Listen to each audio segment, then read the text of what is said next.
Hello guys, I hope everybody is doing good. तो आज हम लोग एक न्यू कंसेप्ट पे रिकॉर्डिंग कर रहे हैं। इससे पहले मैंने 3 वीडियोस के ऊपर रिकॉर्ड किया था and you can go and check in the playlist. मैं आपको डिस्क्रिप्शन में प्लेलिस्ट दे दूँगा। तो आज हम लोग एक न्यू कंसेप्ट, जैसे आपको दिख ही रहा है, 1% कंपनी के ऊपर डिस्कस करेंगे।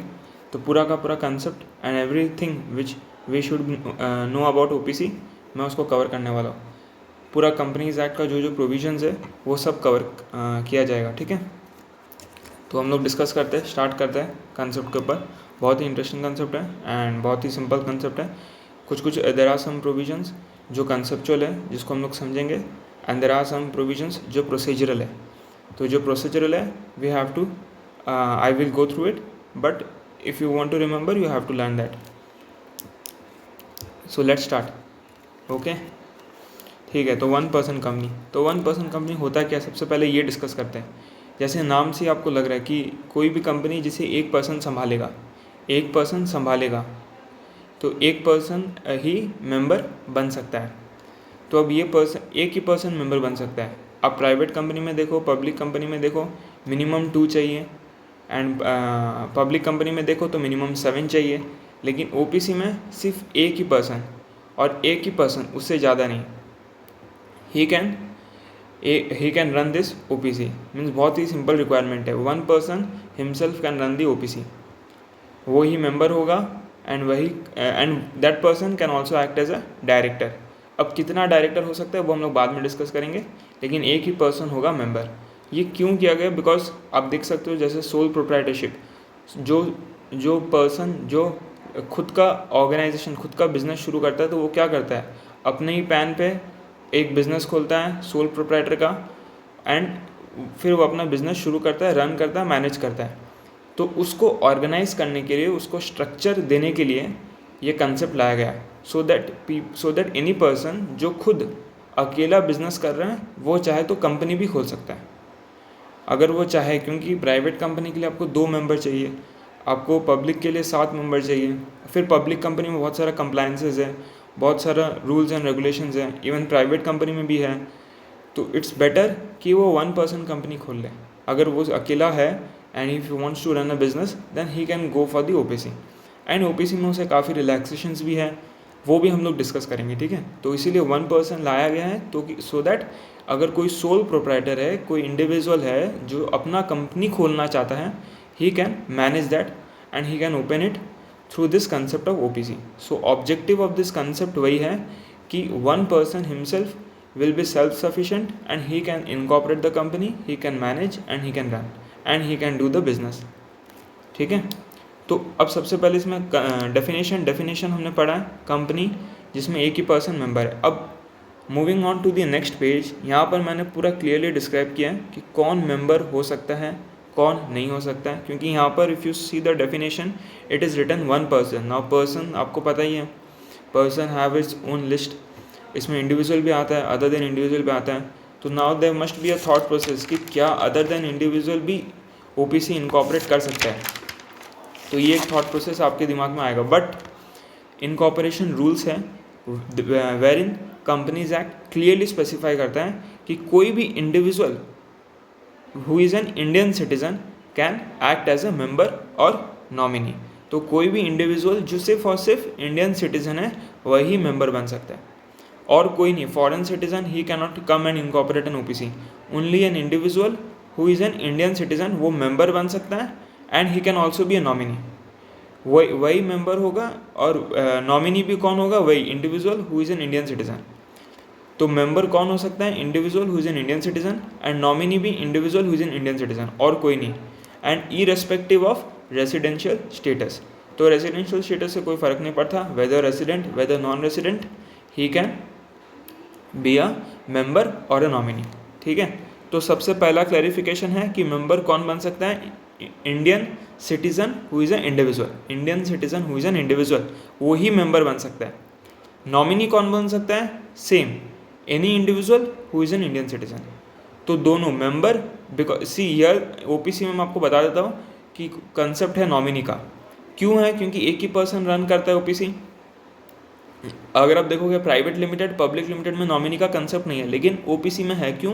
क्योंकि एक ही पर्सन रन कर रहा है, and by chance if something happens to that person, either he dies or he becomes incapable to enter into a contract, तो इसके लिए ही ये प्रोविजन लाया गया है कि we have a nominee, so that if something happens to the member, this nominee can step into the shoes of member. तो इसीलिए नॉमिनी का कंसेप्ट है। तो यहाँ पर हमने कंडीशन देख लिया कि मेंबर कौन बन सकता है, इंडिविजुअल होना चाहिए, इंडियन सिटीजन होना चाहिए। नॉमिनी कौन है, same condition, individual, Indian citizen, उसके अलावा कोई भी नहीं।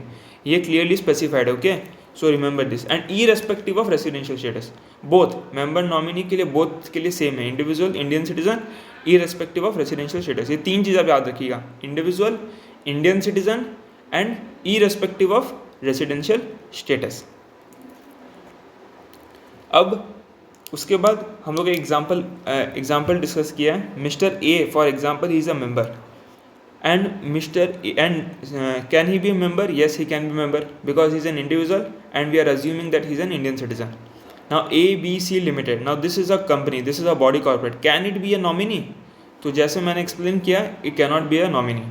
Only an individual who is an Indian citizen can act as a nominee. ठीक है? Or you can even say natural person, same thing. Natural person, individual, same thing. Okay? तो ABC Limited cannot act as a nominee. Mr. A can act as a member and instead of ABC you have to keep any other individual. Okay, तो ये मैंने पहला example discuss किया। Now coming to second example. Second example एक और concept के ऊपर based है। तो first I will go with the example, उसके बाद मैं कंसेप्ट को एक्सप्लेन करूँगा। तो फॉर एग्जाम्पल OPC X है, let's say there is a OPC X, ठीक है। इसमें एक मेंबर है mister A, he can be a member if he is an individual and Indian citizen.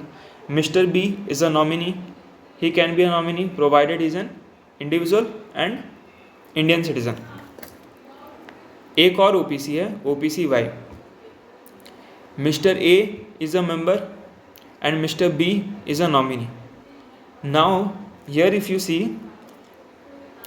अगर आप एक बार OPC X को साइड में रख दीजिए, ठीक है।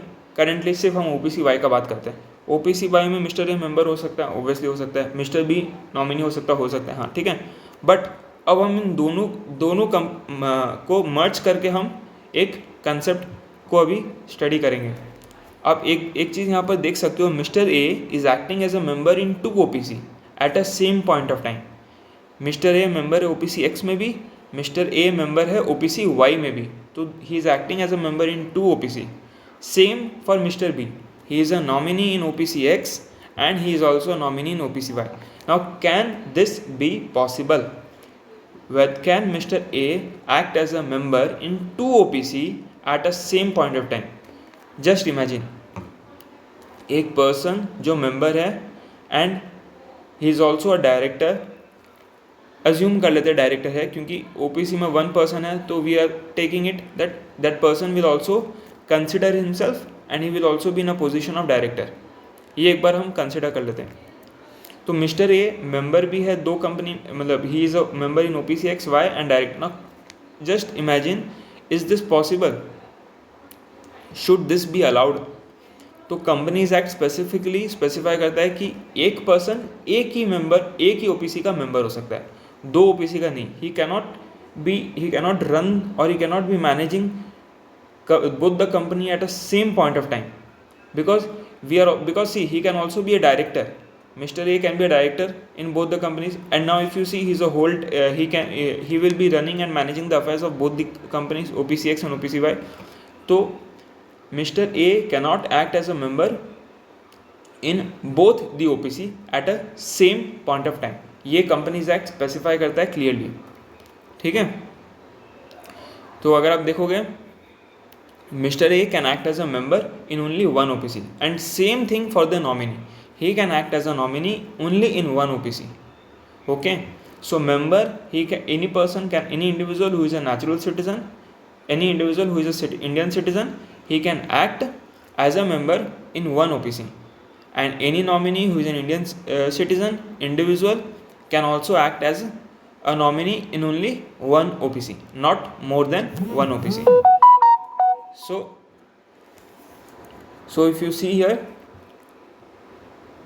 तो ये है कंसेप्ट कि mister A can act as a member सिर्फ और सिर्फ ए की ओपीसी में, and mister B can act as a nominee in only one OPC. तो इसीलिए आप देखोगे मैंने क्रॉस कर दिया है। मिस्टर ए ओपीसी वाई में अगर आप देखोगे ओपीसी वाई, तो I have put a cross because he can not act as a member because he is already holding a membership in OPC x.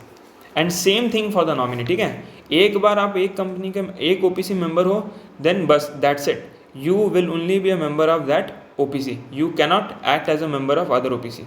And if you are a nominee of one OPC, you will only act as a nominee. You cannot act as a nominee of other OPC. Now अब second case पे चलते हैं. This is another concept. ये concept तो मैंने clear कर दिया कि one person can hold only one membership and nominee can also hold one nominee for one OPC, not more than that. अब सेकेंड केस है, हम इसको रिवर्स कर देते हैं. Mr. A is a member of OPC X, Mr. B is a nominee. Now let's say Mr. A is a nominee of OPC Y. Mr. A is not a member of OPC Y, he is a nominee. And Mr. B is a member. अब देखो यहाँ पे मैंने reverse कर दिया. I have reversed the situation. Mr. A को मैंने nominee बना दिया और Mr. B को मैंने मेंबर बना दिया. Is this possible? Mr. A is a member and Mr. A is a nominee in OPC Y and member in OPC X. Is this possible? Is this allowed in Companies Act? तो यहाँ पर देखोगे this is allowed. There is nothing, no prohibition, no restriction, nothing. Mr. A can act as a nominee in OPC Y and Mr. B can act as a member. ठीक है. तो एक person he can be a member in one OPC and he can also be a nominee in other OPC. That is possible. और vice versa. Nominee in one OPC, member in one, other OPC. ठीक है. But he cannot be a member in two OPC और he cannot be a nominee in two OPC. member nominee वो हो सकता है, मतलब मैं member हो सकता हूँ एक OPC में, फिर मैं nominee भी हो सकता हूँ दूसरा OPC में, लेकिन मैं member नहीं हो सकता दो OPC में, या फिर मैं nominee नहीं हो सकता दो OPC में, दो 1% कंपनी में. This is possible. ठीक है. तो ये पॉसिबल है कि एक पर्सन अगर मेंबर है एक OPC में तो he can act as a nominee of other OPC. Okay. अब so this is another concept. ठीक है. तो अभी तक हमने तीन इंपॉर्टेंट, मतलब बहुत ही इंपॉर्टेंट चीज़ है, हमने डिस्कस कर लिया. एक और कंसेप्ट डिस्कस करते हैं एंड देन मैं समराइज कर दूंगा. ठीक है. So that will be very simple for you. अब लेट से मैंने ये तो बोल दिया कि मैं एक कंपनी का एक OPC का मेंबर हो सकता हूँ, दूसरे OPC का मैं नॉमिनी हो सकता हूँ. ठीक है. नाउ लेट्स अज्यूम कि जिस OPC का मैं नॉमिनी हूँ, जिस OPC का मैं नॉमिनी हूँ, उस OPC का मेंबर को अगर कुछ हो जाए, इफ़ ही डाइज और इफ बिकम्स इनकैपेबल, तो उस सिनेरियो में क्या होगा? अगर जैसे ही वो मेंबर को कुछ हो जाता है, I am acting as a nominee, I will step into the shoes of member. Now you think, अब यहाँ पर एक प्रोविजन हिट हो रहा है ना. नाउ यू कुड रिमेंबर कि अब मैं मेंबर बन गया हूँ दो OPC में. I was a member of one OPC, I was a nominee of other OPC. That was okay. But in the other OPC, the member has either died or is incapable. I step into the shoes of member of second OPC. Now I am member in two OPC. Now this is hitting. ये पूरा provision को hit कर रहा है. अब इस case में क्या होगा? तो इस केस में कंपनीज एक्ट का क्लैरिफिकेशन है, अगर मैं दो कंपनी का मेंबर बन गया, मतलब मैं बनना नहीं चाहता था लेकिन बन गया, तो उस केस में क्या होगा? मेरे को एक कंपनी का एक OPC का कोई भी एक आई कैन चूज़ कि मुझे कहाँ अपना मेंबरशिप छोड़ना है. तो I can eliminate my membership in any of the OPC within a period of 180 days.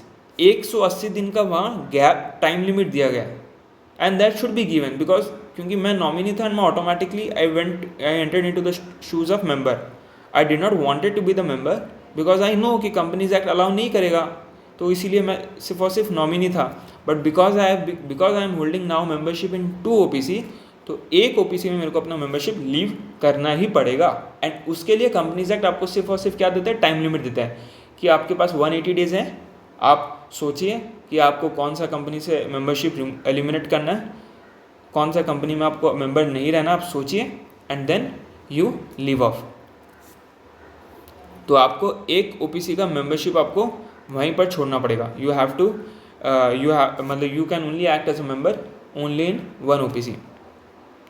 ठीक है.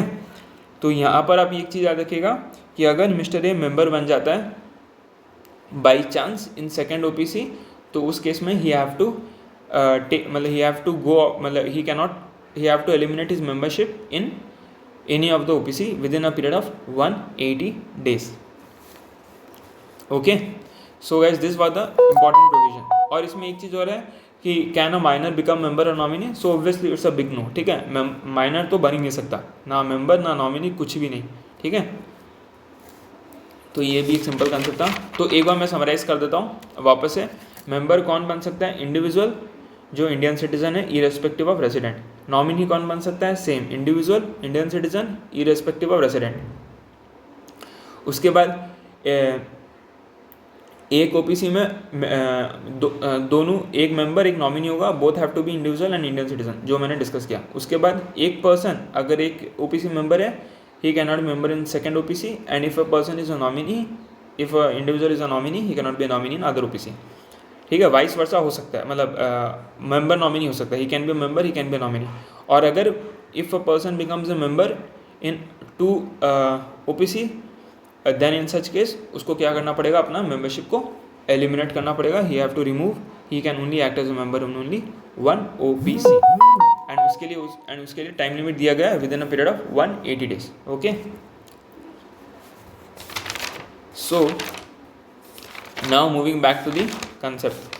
तो ये पूरा क्लैरिफिकेशन था कि कौन मेंबर बन सकता है, कौन मेंबर नहीं बन सकता, कौन नॉमिनी बन सकता है, कौन नॉमिनी नहीं बन सकता, और इंटरलिंक किया गया प्रोविजंस. ठीक है, उसके बाद अब हम चलते सेक्शन 3 पे. तो सेक्शन 3 पे जैसे बोला है कि वन पर्सन जो होता है, simple nothing, it can be formed by one person. ठीक है, to comply with the provisions of that, there is nothing much detailed, simple section है. उसके बाद अब पढ़ते हैं हम लोग मेमोरेंडम के ऊपर. ना मेमोरेंडम आपको जैसे पता है कि क्या क्या क्लॉजेज होता है.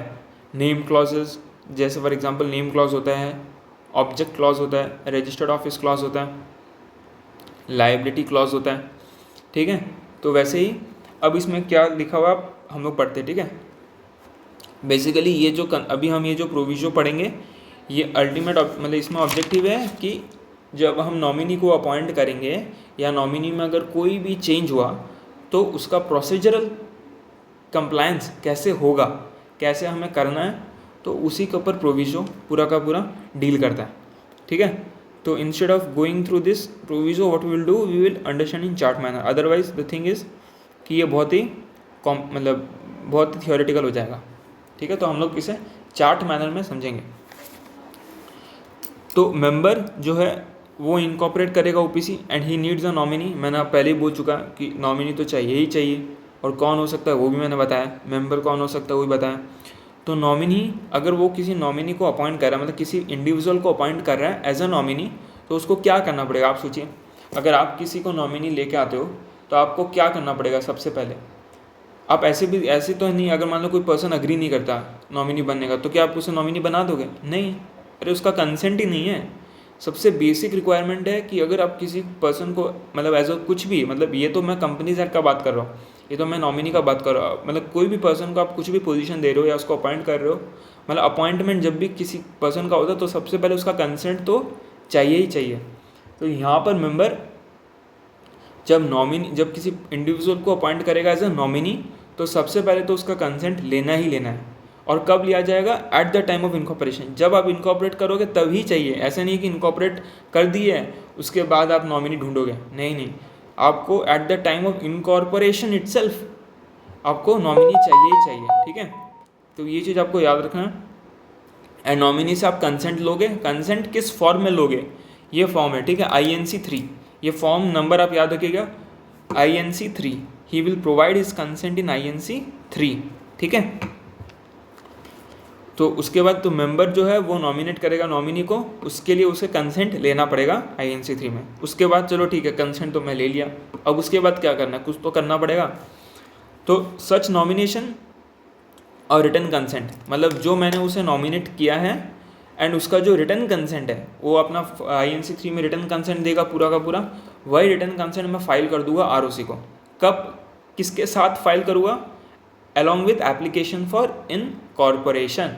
क्योंकि मैं आपको बोल रहा हूँ कि at the time of incorporation nominee हमें नॉमिनेट करना पड़ेगा, तो उसका कंसेंट और उसका नॉमिनेशन हम at the time of application attach करेंगे एंड आरओसी को भेज देंगे। लो, आरओसी को बोलेंगे लो आपका जो रिक्वायरमेंट है आप देखो, हमने तो कंप्लाई कर दिया, ठीक है। तो ये नॉमिनेशन और ये रिटर्न कंसेंट हम एप्लीकेशन के साथ फाइल करेंगे। और एप्लीकेशन फॉर इनकॉर्पोरेशन कौन सा फॉर्म है? INC 32। तो ये 32 जो फॉर्म है जिसको हम स्पाइस फॉर्म बोलते हैं बेसिकली, तो ये जो स्पाइस 32 है इसमें हम एप्लीकेशन फॉर इनकॉर्पोरेशन फाइल करेंगे। और इसके साथ 2 फॉर्म्स और अटैच होता है, electronic article of association and electronic memorandum of association. तो मेमोरेंडम और आर्टिकल दोनों का दोनों अटैच होता है अलॉन्ग विद INC 32। तो 32 जाएगा, उसके साथ 33 जाएगा, उसके साथ 34 जाएगा, प्लस INC 3 जाएगा, ठीक है। 32 एप्लीकेशन, 33 34 MOA एंड INC 3। तो ये 4 फॉर्म्स, ठीक है। तो ये हम इनकॉर्पोरेशन करते वक्त ROC को दे देंगे, लो आपका रिक्वायरमेंट, आपको जो जो चाहिए हम कर रहे हैं। तो ये है पूरा कंसेप्ट, ठीक है। अब लेट से ये जो मेंबर है ही, जैसे मैंने आपको पहले बोला कि ही डाइज और becomes incapable to enter into a contract. अब ये पर्सन मतलब मान लो डेथ हो गया या वो कैपेबल ही नहीं एंटर, तो उस केस में क्या होगा, ठीक है। तो उस केस में फिर क्या होगा कि जो और या फिर इसमें एक और केस हो सकता है, अभी जो मैंने बोला था कि एक पर्सन, एक इंडिविजुअल 2 ही OPC मेंबर हो सकता है। तो व्हाट इफ अब एक मेंबरशिप कैंसिल करना पड़ेगा 180 डेज, वो that situation can also happen. और डेथ भी हो सकता है और incapacity to enter into contract, ठीक है, कुछ भी हो सकता है। 3 याद रखिएगा, डेथ, इनकैपेसिटी और ऑटोमेटिकली अगर वो 2 OPC का मेंबर बन गया, जो अभी मैंने कंसेप्ट डिस्कस किया था, ठीक है। I hope you are able to recall. तो उस केस में क्या होगा, उस केस में सिंपली जो नॉमिनी है he will step in the shoes of member, ठीक है। मेंबर तो रहा नहीं, तो अब नॉमिनी मेंबर बन जाएगा। जैसे ही नॉमिनी मेंबर बनेगा, अब नॉमिनी तो मेंबर बन गया, but you need a nominee also ना। नॉमिनी तो मेंबर बन गया, ओके फाइन, वो मेंबर डेथ हो गया या वो 2 OPC मेंबर हो गया, उसके कारण उसको एक OPC मेंबरशिप छोड़ना पड़ा, ठीक है। तो nominee step in the shoes of member. लेकिन उसके बाद क्या, उसके बाद नॉमिनी तो चाहिए, नॉमिनी तो चाहिए। तो अब मेंबर क्या करेगा, तो अब वो जो नॉमिनी जो मेंबर बन गया वो क्या करेगा, नॉमिनेट कर देगा, वो किसी और बंदे को ढूंढेगा एज अ नॉमिनी।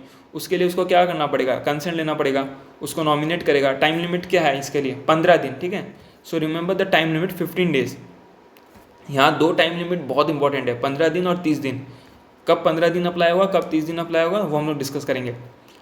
तो मेंबर नॉमिनी बन जाएगा एंड 15 दिन के भीतर नॉमिनी को, दूसरा नॉमिनी को वो नॉमिनेट करेगा, उससे रिटर्न कंसेंट लेगा और रिटर्न कंसेंट का फॉर्म INC 3।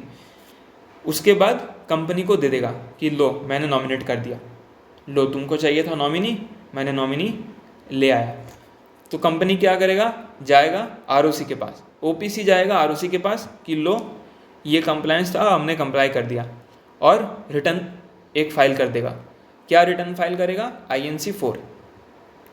तो एक फॉर्म है INC 4 जो कंपनी फाइल करेगा ROC को, और वो कितने दिनों में फाइल करेगा, कौन फाइल करेगा, कंपनी फाइल करेगा। किसको फाइल करेगा, ROC को फाइल करेगा। कितने दिनों में फाइल करेगा, 30 डेज, 30 डेज में फाइल कर देगा। तो 30 डेज में वो फाइल कर देगा। एंड 30 डेज कहाँ से, from the date of change in membership. जैसे ही चेंज इन मेंबरशिप का 30 दिन, मतलब 30 days not from the end of 15 days, ये चीज़ याद रखिएगा। 13 days not from the end of 15 days, वहाँ से 30 दिन ही, 30 दिन कब से, from the change of membership, जब नॉमिनी स्टेप हुआ था in the shoes of member, वहीं से 30 दिन, एंड वहीं से 15 दिन, ठीक है। ये मत सोचना कि 30 दिन शुरू होगा 15 दिन खत्म होने के बाद, नहीं, वहीं से 30 डेज शुरू होगा जब चेंज इन मेंबरशिप हुआ था, ठीक है। जब मेंबर ने नॉमिनेट किया था नॉमिनी को, वहीं से 30 डेज शुरू होगा। तो ये चीज़ याद रखिएगा। 2 फॉर्म्स आपको याद रखना, INC 3, INC 4। INC 3 में क्या होता है, नॉमिनी कंसेंट देता है मेंबर को, और नॉमिनी ये मेंबर को देता है, ठीक है, मेंबर को देता है, कंसेंट देता है। OPC INC 4 क्या होता है, INC 4 OPC ROC को फाइल करता है कि this nominee has been nominated, ठीक है, वी हैव दिस नॉमिनी। तो वही चीज़ INC4 में OPC ROC को देता है, ठीक है, और टाइम लिमिट क्या है 30 डेज, और कंसेंट का टाइम और उसका नॉमिनेशन का टाइम लिमिट क्या था 15 डेज, ठीक है। तो ये चीज़ आपको याद रखना, बहुत सिंपल है। तो ये होता है हम लोग का पहला केस, ठीक है। तो पहला केस हमने पढ़ा कि at the time of incorporation हमें नॉमिनी चाहिए एंड उसका नॉमिनेशन और उसका कंसेंट हम क्या एप्लीकेशन के साथ फाइल कर देंगे, ठीक है। एप्लीकेशन मैंने पढ़ा 32, 33, 34 और उसके साथ INC3।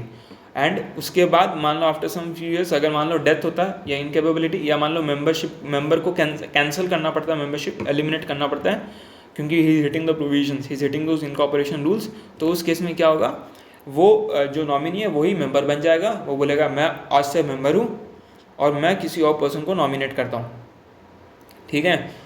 अब वो किसी और पर्सन को नॉमिनेट करेगा, 15 दिन का टाइम लिमिट है, कंसेंट उससे ले लेगा, INC3 में कंसेंट लेगा, नॉमिनेशन करेगा, OPC को भेज देगा, ठीक है। वो मेंबर OPC को भेज देगा, OPC ROC को फाइल कर देगा with in a period of 30 days, ठीक है।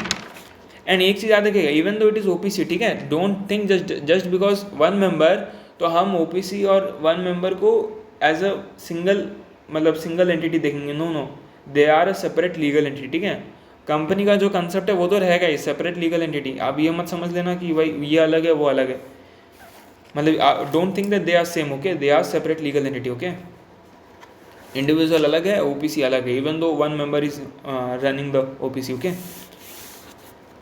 Now coming to the second point,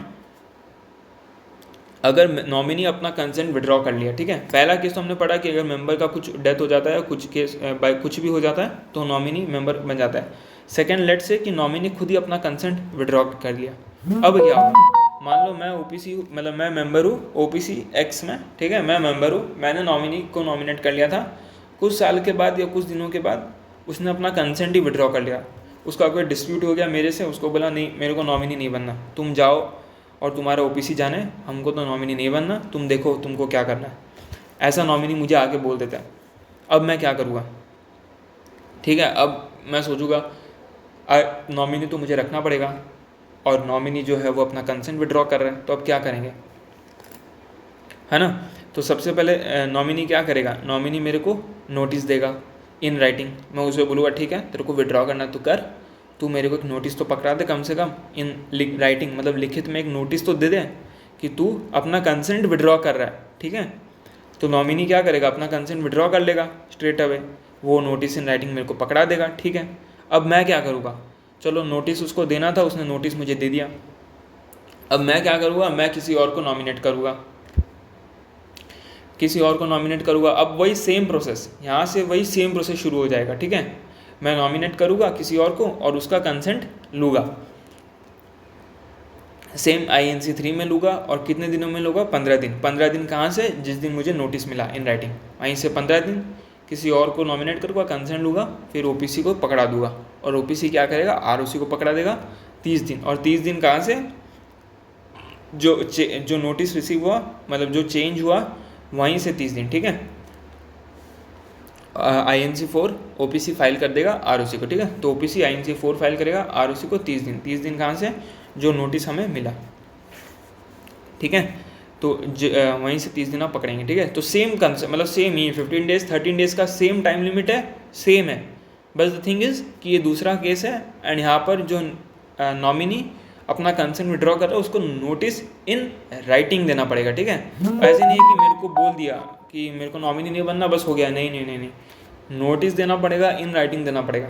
अब वो तुम कैसे ही दो, तुम मेल में दो, तुम फिजिकल कॉपी दो, it's better to have a physical copy, but you can give it in mail also, but notice in writing तो होना चाहिए। मोड कोई भी हो सकता है, it can be electronic mode, it can be a physical mode, लेकिन notice in writing तो होना ही चाहिए। उसके बाद जाके फिर मेंबर किसी और को नॉमिनेट करेगा, ठीक है, और फिर किसी और का कंसेंट लेगा और फिर OPC को फाइल करेगा, OPC ROC को फाइल कर देगा, INC3 INC4, ठीक है। टाइम लिमिट 15 दिन और 30 दिन। अब आते हैं थर्ड केस। थर्ड केस में लेट्स से एग्जांपल कि member himself decides to change his nominee. मैं मेंबर हूँ, ठीक है, नॉमिनी कोई और था, कुछ साल के बाद मेरे को लगा ये नॉमिनी कोई काम का नहीं है, किसी और नॉमिनी को अपॉइंट, किसी और पर्सन, किसी और इंडिविजुअल को अपॉइंट करते हैं एज अ नॉमिनी, ठीक है। मेरा कुछ डिस्प्यूट हो गया कुछ भी, ठीक है, मेरे को इसको नॉमिनी रखना ही नहीं है, तुम जा, तो हम किसी और को नॉमिनी अपॉइंट करेगा, ठीक है। मैं खुद मतलब वो विड्रॉ नहीं किया, नॉमिनी यहाँ पर कंसेंट विड्रॉ नहीं किया, मैं खुद चेंज कर रहा हूँ। मैं बोला नहीं बहुत हो गया, किसी और को नॉमिनी रखते हैं। तो अब मेंबर क्या करेगा, मेंबर तो क्या करेगा, मैं मेंबर हूँ, मैं क्या करूँगा, उससे नॉमिनेट मतलब मैं क्या करूँगा, नॉमिनेट कर दूंगा किसी और नॉमिनी को। उसको तो मैं चेंज करने वाला हूँ, तो मैं क्या करूँगा, किसी और को नॉमिनेट करूँगा, ठीक है। और यहाँ पर मैं क्या करूँगा, स्ट्रेट अवे किसी और को नॉमिनेट करूँगा। यहाँ कोई टाइम लिमिट नहीं है, ठीक है, क्योंकि अब मैं अपने को नोटिस थोड़ी दूंगा, मैं ही मेंबर हूँ, मैं खुद ही चेंज करूँ, मैं थोड़ी अपने आप को नोटिस दूंगा, नहीं। तो मैं स्ट्रेट अवे नॉमिनेट कर दूंगा किसी और नॉमिनेट को, ठीक है। मतलब मैं उसका कंसेंट ले लूँगा और एंड मैं उसे नॉमिनेट कर दूँगा एंड उससे INC3 ले लूँगा, ठीक है। कंसेंट उसका INC3 में ले लूँगा, उसको नॉमिनेट कर दूँगा। फिर मैं क्या करूँगा, कंपनी के पास जाऊँगा एंड इंटीमेट कर दूँगा, कंपनी को बोलूँगा कि ये आज से नॉमिनी है। कंपनी को वो फॉर्म पकड़ा दूँगा INC3, और कंपनी मतलब जो OPC है वो क्या करेगा, ROC को फाइल कर देगा INC4। टाइम लिमिट 30 डेज़, और 30 डेज़ कब होता है, from the receipt of change, मतलब जब कंपनी को वो नॉमिनेशन मिला वहाँ से, मतलब जब मतलब मेरे से जो उसको मिला फॉर्म वहाँ से 30 डेज़, ठीक है। मतलब जब मेरे से इंटीमेशन मिला कंपनी को वहाँ से 30 डेज़, ठीक है। 30 डेज़ कहाँ से, रिसिप्ट ऑफ इंटीमेशन, ठीक है। तो जब इंटीमेशन मिला वहीं से 30 दिन, ठीक है। तो ये चीज़ याद रखना है। तो यहाँ पर अब यहाँ पर 15 डेज़ का ऐसा कुछ है नहीं, यहाँ पर सिर्फ वो एक 30 डेज़ का ही है। बाकी दो केस में 15 डेज़ एंड 30 डेज़, यहाँ पर 15 डेज़ का कुछ है नहीं, क्योंकि मेंबर खुद चेंज कर रहा है। अरे मैं खुद किसी और को नॉमिनी बना रहा हूँ, तो मैं थोड़ी अपने आप को नोटिस दूंगा, नहीं। मैं स्ट्रेट अवे कंपनी के पास जाऊँगा कि देखो ये पर्सन को मैं नॉमिनेट कर रहा हूँ, इसको हटा रहा हूँ और दूसरे को नॉमिनेट कर रहा हूँ, और उसका कंसेंट भी मैं ले आया, ले लो। OPC क्या करेगा, ROC के पास जाएगा, और कब जाएगा, 30 दिन के भीतर। कब, विदिन 30 डेज फ्रॉम वेन, जब मेरे से उन्हें इंटीमेशन मिला, सिंपल। और 30 डेज़ का टाइम लिमिट कहाँ से काउंट होता है वो भी मैंने डिस्कस किया तीनों केस में। जहाँ से 15 डेज़ का टाइम लिमिट काउंट होता है वहीं से 30 डेज़ का टाइम लिमिट काउंट होता है। ये चीज़ हमेशा याद रखना। 30 days will not be considered from the expiry of 15 days. 15 दिन जब हमने 15 डेज़ का टाइम लिमिट निकाला वहीं से हम 30 डेज़ का टाइम लिमिट निकालेंगे। ये चीज़ हमेशा याद रखना। एंड थर्ड केस में वो 15 डेज़ का टाइम लिमिट है ही नहीं। क्यों नहीं है, क्योंकि मैं खुद ही चेंज कर रहा हूँ, किसी और को नॉमिनेट कर रहा हूँ, ठीक है। I hope this is very very clear, crystal clear है ये। एंड कोई भी डाउट हो तो आप प्लीज़ कमेंट्स बॉक्स में आप डालिएगा। I will try my best to resolve it. Okay, तो अब now moving on to different sections. ये तो सिर्फ कुछ सेक्शंस, कुछ प्रोविजो है जो मैंने डिस्कस किए, और बहुत सारे कंप्लायंसेस हैं, बहुत सारे कुछ और भी कंसेप्ट है 2-3 जो मैं डिस्कस करने वाला हूँ, ठीक है। एंड कुछ रेगुलर एक्टिविटीज़ भी है, कुछ रूटीन एक्टिविटीज़ भी है जो OPC को करना पड़ता है, वो सब मैं डिस्कस करता हूँ। सेक्शन 4 यही बोलता है जो हमने अभी डिस्कस किया कि मेमोरेंडम में, जैसे मैंने बोला था कि क्लॉजेस होते हैं, तो वैसे एक नॉमिनी का जो क्लॉज है वो सेपरेट होगा। तो नॉमिनी का एक क्लॉज हम सेपरेटली इंडिकेट करते हैं मेमोरेंडम में, OPC का केस में, ठीक है। यही सेक्शन 4 बोलता है, बस और कुछ नहीं। तो सेपरेटली इंडिकेट किया जाएगा नॉमिनी का नेम मेमोरेंडम में, ठीक है। अब चलते हैं सेक्शन 12। सेक्शन 12 बोलता है कि हम अगर एक OPC को इनकॉर्पोरेट करेंगे तो उसमें वर्ड जो है OPC that will be separately in bracket. अब यहाँ पर एक OPC जो है वो इनडायरेक्टली देखा जाए तो वो प्राइवेट कंपनी ही है, मतलब प्राइवेट कंपनी ही OPC बन सकता है, ठीक है। और यहाँ पर मैंने सेक्शन में डिस्कस भी किया था कि जो 1 पर्सन है, जो OPC है, उसे हम प्राइवेट कंपनी ही मानेंगे, ठीक है। ये मतलब ठीक है वो OPC तो है, लेकिन दैट प्राइवेट कंपनी ही एक्ट एज एन OPC, ठीक है। तो इसीलिए जब भी आप OPC का नाम देखोगे तो आपको वर्ड प्राइवेट लिमिटेड भी दिखेगा साथ में, XYZ ब्रैकेट में दिया जाएगा OPC। हाँ, मतलब प्राइवेट लिमिटेड तो चलो ठीक है, but it is an OPC, ताकि कोई भी पर्सन उस कंपनी का नाम हियर करे और if he reads out the name of that OPC, तो उसको पता चले कि ये OPC ही है। तो इसीलिए यहाँ पर ब्रैकेट में है X, for example let's say XYZ, तो XYZ OPC ब्रैकेट में प्राइवेट लिमिटेड, ठीक है। XYZ bracket OPC private limited. तो ये चीज़ आपको याद रखना पड़ेगा, ठीक है। उसके बाद चलते हैं सेक्शन 92। अब आता है सेक्शन 92 में हम पढ़ेंगे एनुअल रिटर्न। एनुअल रिटर्न क्या होता है कि बेसिकली ईयर एंड के बाद कंपनी को एक फॉर्म होता है, उस फॉर्म में एनुअल रिटर्न फाइल करना पड़ता है आरओसी को, एंड उस एनुअल रिटर्न में पूरा का पूरा डिस्क्लोजर्स होता है कि आपने क्या रिलेटेड पार्टी ट्रांजेक्शन्स किया, क्या कोई चेंज हुआ डायरेक्टरशिप में, क्या मेंबरशिप में कुछ चेंज हुआ, क्या CSR का रेगुलेशंस आपने कंप्लाई किया, तो वो सब कुछ एनुअल रिटर्न में होता है। रेमुनरेशन क्या है मैनेजर्स डायरेक्टर्स का, वो पूरा एंटायर डिटेल होता है। आप एनुअल रिटर्न में पढ़ सकते हो कि क्या क्या पॉइंट्स हम कवर करते हैं एनुअल रिटर्न में, एंड वो डायरेक्टर्स रिपोर्ट का भी पार्ट होता है एनुअल रिटर्न, ठीक है। तो जो एनुअल रिटर्न है OPC के लिए कौन, सबसे पहले हम देखेंगे कौन सा फॉर्म। नॉर्मली MGT 7 जो होता है वही फॉर्म यूज़ होता है फॉर कंपनीज, ठीक है। ऑल काइंड ऑफ कंपनीज के लिए हम MGT 7 ही यूज़ करते हैं, बट OPC के लिए हम लोग MGT 7A यूज़ करते हैं, ठीक है, MGT 7A। तो ये रिलैक्सेशन दिया गया है OPC A को कि आप एनुअल रिटर्न फाइल करेंगे MGT 7A में, ठीक है। एंड हाँ, एंड ओके, मतलब प्रीवियसली वो MGT 7 था बट अब वो 7A हो गया, ठीक है। तो OPC के लिए MGT 7A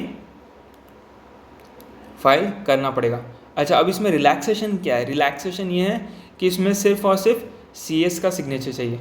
अदरवाइज़ कोई भी एनुअल रिटर्न है तो उसमें हमें बेसिकली क्या है कि एक डायरेक्टर का सिग्नेचर चाहिए होता है एंड एक CS का सिग्नेचर चाहिए होता है, लेकिन यहाँ पर सिर्फ और सिर्फ CS का सिग्नेचर होने से ही चल जाता है, ठीक है। और अगर CS नहीं है तो फिर हमें डायरेक्टर का सिग्नेचर हमें लेना पड़ेगा, ठीक है।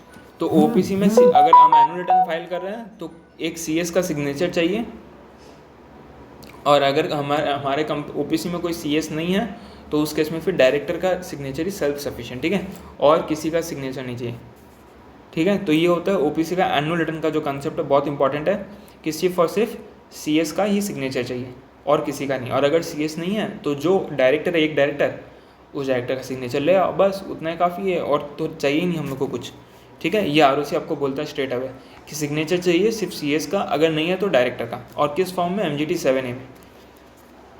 और ये एनुअल रिटर्न याद रखिए हम लोग कब फाइल करते हैं, ये फाइल करते हैं विदिन 60 डेज, ठीक है। अब ये 60 डेज कहाँ से अकाउंट होगा OPC के लिए, वो मैं डिस्कस करूँगा अपकमिंग प्रोविजन में, ठीक है। अब सेक्शन 96 में अगर आप पढ़ोगे तो OPC is not required to hold any general meeting, चाहे AGM हो EGM हो, कोई मीटिंग चाहिए ही नहीं। क्यों नहीं चाहिए? एक ही मेंबर है। जब मेंबर एक ही है तो मीटिंग कहाँ से होगा? थोड़ी खुद से मीटिंग करेगा, थोड़ी खुद से डिस्कस करेगा अपने आप को देख के, नहीं। तो एक ही person acting as a member है, तो इसलिए वहाँ पर जनरल मीटिंग का कंसेप्ट ही नहीं है। तो OPC are not required to hold any general meeting, whether it's AGM EGM, कुछ भी नहीं, ठीक है। अब यहाँ प्रॉब्लम ये आता है, कंपनीज एक्ट में लिखा हुआ है कि annual return should be filed within a period of 60 days. 60 days कहाँ से? From the date when AGM should have been held, ठीक है, वहाँ से 60 डेज होना चाहिए था। अब AGM तो हुआ ही नहीं, AGM तो करना यहाँ पर होगा ही नहीं, अब क्या होगा? हाउ विल वी, मतलब वो डेट आएगा फिर कहाँ से, 60 डेज कहाँ से काउंट होगा? तो यहाँ सेक्शन 122 में लिखा हुआ है, अगर मेंबर को कोई रिजोल्यूशन, क्योंकि देखो आप बिजनेस कर रहे हो, आपको कोई ना कोई रिजोल्यूशन पास करना पड़ता है, ठीक है। मान लो आपने ऑडिटर का अपॉइंटमेंट किया, या आपने मान लो डायरेक्टर को कोई अपॉइंट किया, या डायरेक्टर का चेंज हुआ, ठीक है, या कोई business ordinary course of business में आपको कोई ट्रांजैक्शन करना है, उसके लिए आपको रिजोल्यूशन पास करना है, ठीक है। तो रिजोल्यूशन तो पास करना पड़ेगा। अब मेंबर भी एक ही है, तो उस केस में क्या होगा, वो मेंबर खुद जो भी रिजोल्यूशन है वो कम्युनिकेट कर देगा OPC को, एंड वो resolution will be a part of minutes. वो खुद पर मेंबर, उसको मान लो कोई अपॉइंटमेंट करना है, या कोई रिमूवल करना है, या कोई ट्रांजैक्शन एंटर करना है जिसके लिए उसे रिजोल्यूशन चाहिए, तो वो सीधा का सीधा रिजोल्यूशन कम्युनिकेट कर देगा OPC को, एंड वही resolution should be entered, should be dated and should be signed. कहाँ पर? मिनट्स में, ठीक है। तो याद रखिएगा, it should be entered, signed and dated by the member, and that itself will be self sufficient. And उसी को हम मान लेंगे कि it will be assumed as a, मतलब मतलब जिस दिन उसने कम्युनिकेट किया और जिस दिन उसने साइन डेट किया, एंटर किया मिनट्स में, उसी को हम मान लेंगे कि वो डेट ऑफ जनरल मीटिंग है, ठीक है, that itself will be considered as date of general meeting. और सेम थिंग होता है बोर्ड मीटिंग के लिए भी, ठीक है। तो ये चीज़ आप याद रखिएगा, communication of resolution and it should be entered, signed and dated, and उस that itself will be considered as self sufficient for general meeting. तो वो एंटर, साइन एंड डेटेड होगा मिनट्स में, वो रिजोल्यूशन पास करेगा, and that itself will be considered as date of general meeting. Okay, तो यहीं से हम 60 डेज काउंट करेंगे, ठीक है। 60 डेज कहाँ से काउंट करेंगे? यहीं से, जिस दिन उसने रिजोल्यूशन कम्युनिकेट किया एंड साइन किया, एंटर किया, डेट किया, that itself will be considered as a date of general meeting. तो वहीं से हम 60 डेज को काउंट कर लेंगे, ठीक है। वो deemed to be the date of general meeting मान लिया जाएगा, ठीक है। अब सेक्शन 134 में चलते हैं। सेक्शन 134 बताता है financial statements of OPC. Basically कोई भी कंपनी का फाइनेंशियल स्टेटमेंट साइन करने के लिए you need a CEO, you need CFO, you need a CS and you also need a 2 directors. लेकिन यहाँ पर तो ऐसा कुछ है नहीं, क्योंकि OPC है, तो यहाँ पर रिलैक्सेशन दिया गया है OPC को। अल्टीमेटली बहुत सारा रिलैक्सेशन दिया गया है। तो दिस इज़ अनदर रिलैक्सेशन कि financial statements of OPC signed by 1 director. एक डायरेक्टर का सिग्नेचर फाइनेंशियल स्टेटमेंट्स में होना चाहिए, दैट इज सेल्फ सफिशिएंट, ठीक है। डायरेक्टर कितना हो सकते हैं, मतलब in OPC how many directors we can have, वो मैं डिस्कस करूँगा, ठीक है। सो फॉर नाउ रिमेंबर कि एक ही डायरेक्टर का सिग्नेचर जरूरी है फाइनेंशियल स्टेटमेंट्स में। और एनुअल रिटर्न में भी याद रखिएगा, अगर CS नहीं है तो एक डायरेक्टर का सिग्नेचर। तो दोनों में सेम है, फाइनेंशियल स्टेटमेंट में भी एक डायरेक्टर का सिग्नेचर, एंड उसके बाद आपका एनुअल रिटर्न में भी एक ही डायरेक्टर का सिग्नेचर, ठीक है, एनुअल रिटर्न में भी और फाइनेंशियल में भी, ठीक है। उसके बाद फिर हम लोग चलते सेक्शन 137 में कि ये फाइनेंशियल स्टेटमेंट्स किस फॉर्म में फाइल होगा एंड कितना दिन में फाइल होगा। तो इसका फॉर्म है, याद रखिए, एनुअल रिटर्न का हमने क्या कहते हैं, MJT 7 है। फाइनेंशियल स्टेटमेंट्स का फॉर्म क्या है, AOC 4, ठीक है। AOC 4 है फाइनेंशियल स्टेटमेंट्स का फॉर्म, जो हम फाइल करेंगे। किसको फाइल करेंगे? ROC। कौन फाइल करेगा? कंपनी फाइल करेगा। एनुअल रिटर्न में भी सेम था, कंपनी फाइल करेगा एनुअल रिटर्न, ROC को MJT 7 में। यहाँ पर क्या, कंपनी फाइल करेगा ROC को AOC 4 में। एंड ये फाइनेंशियल स्टेटमेंट्स फाइल किया जाएगा with in a period of 180 days from the end of financial year. जब मेरा फाइनेंशियल ईयर ख़त्म हुआ वहाँ से 180 दिन। एंड फाइनेंशियल ईयर क्या होता है, 1 अप्रैल टू 31 मार्च। ये होता है कंपनी का एक फाइनेंशियल ईयर, 1 अप्रैल टू 31 मार्च। इसमें एक एक्सेप्शन है जो हम किसी और दूसरे वीडियो में डिस्कस करेंगे, but this is the financial year. 12 months का बेसिकली एक फाइनेंशियल ईयर होता है, 12 मंथ्स, ठीक है। But there is one exception है कि मोर देन 12 मंथ्स का भी एक फाइनेंशियल ईयर हो सकता है, वो मैं बाद में डिस्कस करूँगा किसी और वीडियो में, ठीक है। बट क्योंकि मैं टॉपिक से डिवेट नहीं होना चाहता फिलहाल के लिए, तो इसलिए ये चीज़ याद रखिएगा, फाइनेंशियल ईयर 12 मंथ्स का होता है। एंड जैसे फाइनेंशियल ईयर कंप्लीट हुआ वहाँ से 180 days, within 180 days you have to file your financial statements, ठीक है। अब चलते हैं सेक्शन 149। तो सेक्शन 149 क्या बोलते हैं कि मिनिमम, हाँ, अब सेक्शन 145 बोलता है डायरेक्टर्स के बारे में, जो हमने डिस्कस किया था कि कितना डायरेक्टर्स होना चाहिए, ठीक है। तो कितना डायरेक्टर्स होना चाहिए, मिनिमम 1 डायरेक्टर होना चाहिए, मिनिमम तो 1 होना ही चाहिए, एंड मैक्सिमम 15। याद रखना this is same for private and for public. बस प्राइवेट एंड पब्लिक में उन्होंने मिनिमम का जो लिमिट है वो चेंज कर दिया है। Maximum limit is same 15 for OPC, for private, for public, but सिर्फ मिनिमम का जो लिमिट है वो चेंज है। तो OPC का केस में मिनिमम 1 डायरेक्टर होगा, मैक्सिमम 15 डायरेक्टर होगा।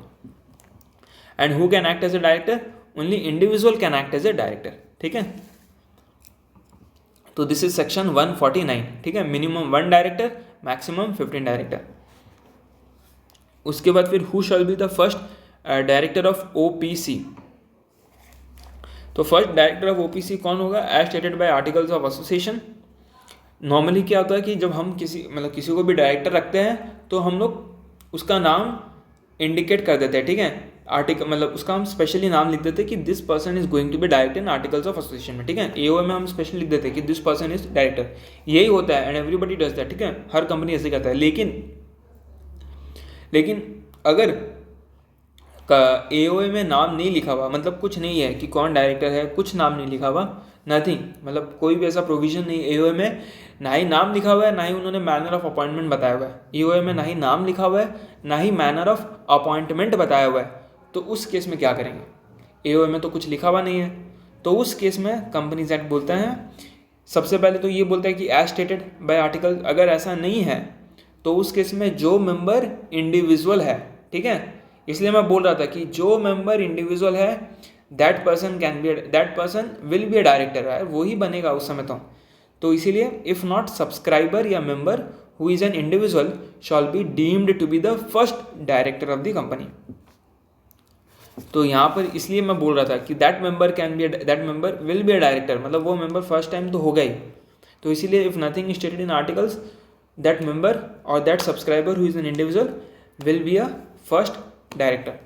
एंड अगर इवन इफ यू वांट्स, मतलब मेंबर अगर चाहता है तो वो अपना नाम भी स्ट्रेट अवे लिख देगा कि भाई I am a member and मैं ही डायरेक्टर हूँ, ठीक है, मैं ही मेंबर होगा, मैं ही डायरेक्टर, वो भी कर सकता है। और अगर एओए में कुछ नहीं है तो जो मेंबर है वही deemed to be the first director मान लिया जाएगा, ठीक है।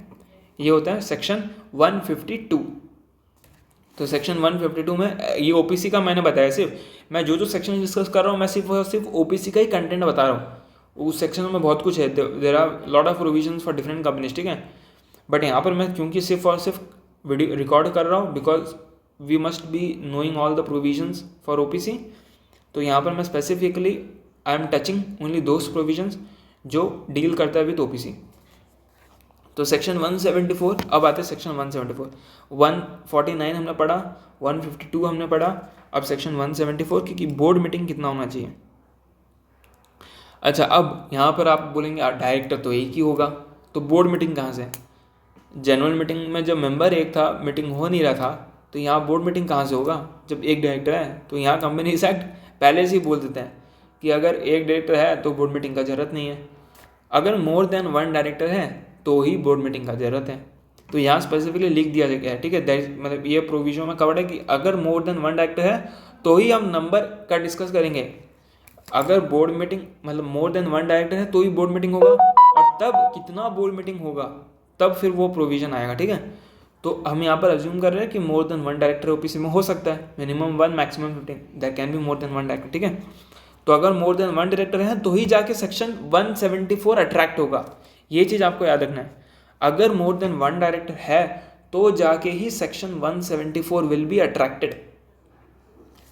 अब सेक्शन 174 क्या कवर करता है कि at least one meeting in each half of the calendar year, OPC के लिए, ठीक है। नॉर्मली कंपनीज के लिए मैं बताता हूँ कि 4 मीटिंग होता है मतलब 4 मीटिंग होता है कैलेंडर ईयर में।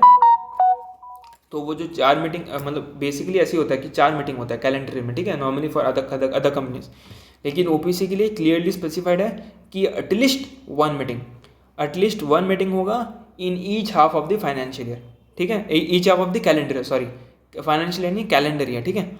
यहाँ पर हम कैलेंडर ईयर को कैलेंडर ईयर मतलब जनवरी टू दिसंबर, तो at least one meeting in each half of the calendar year, ठीक है। उसके बाद इसमें लिखा हुआ है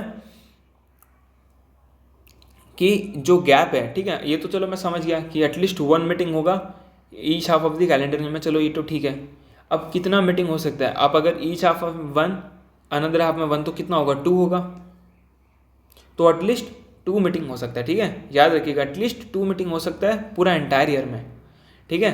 पहला हाफ में 1, सेकेंड हाफ में 1, एटलीस्ट 1 मीटिंग तो होना ही होना है। अच्छा, नाउ द थिंग इज कि ये जो 1 मीटिंग हो मतलब ये जो 2 मीटिंग होगा, पहला हाफ में 1 मीटिंग, दूसरा हाफ में 1 मीटिंग, इसका टाइम लिमिट क्या होगा, ठीक है, इसका जो टाइम गैप है वो क्या होगा? तो ये जो गैप है 2 मीटिंग के बीच का, ये याद रखिएगा 90 डेज और मोर का होना चाहिए। मीन्स 2 मीटिंग के बीच का जो गैप है वो एटलीस्ट 90 डेज का होना चाहिए, ये ही सेक्शन 174 बोलता है। तो एटलीस्ट 2 मीटिंग्स मतलब at least 1 meeting in each half of the calendar year, and then you have 2 meetings, तो टोटल आपका 2 मीटिंग्स होगा, एंड गैप कितना होगा? 90 डेज और मोर का होगा, ठीक है। तो at least 1 meeting in each half of the calendar year, and 2 meeting के बीच का जो गैप है वो 90 डेज और मोर का होगा, ठीक है। नाउ कमिंग टू सेक्शन 193, अब कुछ नहीं, we have almost dealt with all the provision. Section 193 बहुत सिंपल है कि मेंबर और ओपीसी के बीच में अगर कोई कॉन्ट्रैक्ट होगा तो रिटर्न होगा, और अगर नहीं रिटर्न है तो जो मिनट्स है उस मिनट्स में हम उसको रिकॉर्ड कर लेंगे, बोर्ड मीटिंग का जो मिनट्स है उसमें हम रिकॉर्ड कर लेंगे, ठीक है। नॉर्मली जो कॉन्ट्रैक्ट होता है वो रिटर्न ही होता है। तो सेक्शन 193 इतना कुछ nothing special about it, it's a simple provision, ठीक है। और उसके बाद हम करते हैं section 446B। Section 446B penalty का डिस्कस करता है कि नॉर्मली एक्ट में जो भी पेनल्टीज, इसमें 2 लिमिट है, ठीक है, एक लोअर लिमिट एक अपर लिमिट। तो एक्ट में जो भी लिमिट स्पेसिफाइड है उसका जो यहाँ 50% आपको देना पड़ेगा पेनल्टी, 50% पेनल्टी आपको देना पड़ेगा। ये लोअर लिमिट है and upper limit is 2 lakh, max to max 2 lakh, उससे ज़्यादा तो नहीं, ठीक है। तो जो भी पेनल्टी स्पेसिफाइड है उसका 50% वो लोअर लिमिट है, upper limit is maximum 2 lakh. तो 2 लाख के ज़्यादा तो कोई चांस ही नहीं है, ठीक है। एंड अगर ऑफिसर इन डिफ़ॉल्ट है तो उसके लिए पेनल्टी होगा 1 लाख। 2 लाख का जो पेनल्टी है वो ओपीसी के ऊपर है एंड ऑफिसर इन डिफ़ॉल्ट के ऊपर कितना पेनल्टी है, 1 लाख, ठीक है। तो ये था सेक्शन 446B।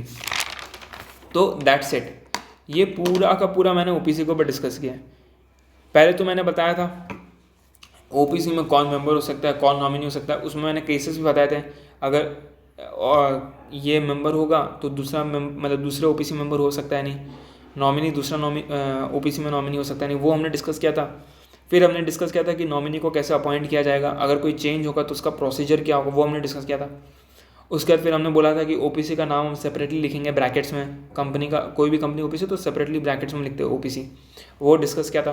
फिर एनुअल रिटर्न डिस्कस किया था, फिर एजीएम का डिस्कस किया था, फिर फाइनेंशियल स्टेटमेंट डिस्कस हमने किया था, कब फाइल करते हैं, किस फॉर्म में फाइल करते हैं, किसको फाइल करते हैं, ये हमने डिस्कस किया था। फिर डायरेक्टर्स का हमने डिस्कस किया था, कितना डायरेक्टर्स हो सकते हैं। एंड देन हमने बोला था फर्स्ट डायरेक्टर कौन होगा, फिर नंबर ऑफ बोर्ड मीटिंग, अगर मोर देन 1 डायरेक्टर है तो कितना होगा, ये डिस्कस किया था। और फिर लास्ट में जो पैनल प्रोविजंस है वो हमने डिस्कस किया था। So that's it. तो पूरा ओपीसी का मैंने कवर किया। I think I have almost covered everything and this is it.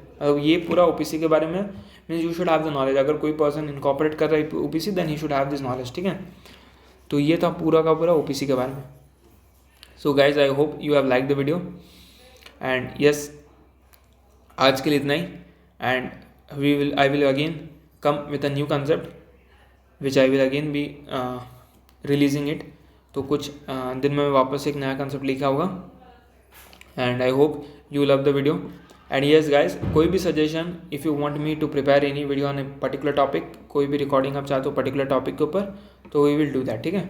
And yes, जो स्टूडेंट्स एग्जाम्स दे रहे हैं, एक dates are approaching near final, whether they are final students और इंटर स्टूडेंट्स और फाउंडेशन, तो all the best guys. And one thing याद रखिए, revise as much as possible and try to solve questions in your own. अब तो वो time नहीं है, मतलब अब तो रिवीजन का टाइम है, तो you won't be able to solve all the questions, but questions आपने सिलेक्ट किए होंगे, मैं ये मान के चल रहा हूँ आपने क्वेश्चंस पहले से सिलेक्ट किएंगे कि कौन कौन सा क्वेश्चंस में आपको डिफिकल्टी होता है, तो वो क्वेश्चंस को आप सॉल्व करने का कोशिश कीजिएगा, ठीक है। जो क्वेश्चंस आपको ट्रिकी लगते हैं, डिफिकल्ट लगते हैं, try to solve those questions, revise them as much as possible and then go and sit into exams. और एग्जाम्स में whenever you go, be self confident, have a believe in your abilities and relax कीजिए।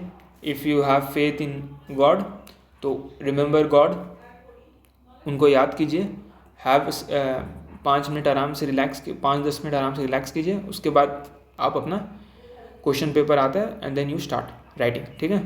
तो यही पूरा, and this should be your process कि आपको अभी आपके पास टाइम है रिविज़न करने का, आप रिविज़न कीजिए, बहुत इंपॉर्टेंट है। क्योंकि जो भी आपने पढ़ा उसको रिवाइज़ कीजिए, जितना रिवाइज़ कर सकते उतना बेटर है, ठीक है। जितना आपसे हो सकता है, आई एम नॉट सेइंग, मतलब जो आपने पढ़ा आप उसे अच्छे से रिवाइज़ कीजिए, ठीक है। यहाँ पर अब आप कोई नया टॉपिक आप उठा नहीं सकते, जो आपने पढ़ा उसको रिवाइज़ करना है एंड क्वेश्चन सॉल्व करना है बस। क्वेश्चंस तो आपको, आप देखो जो सिंपल है उससे तो सॉल्व करने का दरकार ही नहीं है, बस जहाँ पर आपको लगता है कि ये ट्रिकी है, I am making something wrong, तो उसी क्वेश्चन को आप सॉल्व कीजिए, ठीक है। And then go and sit into exams. आराम से with a calm and peace mind, go and sit into exams. I hope you guys will rock it. ठीक है? So guys, that's it for today. And have a great day. Have a good day.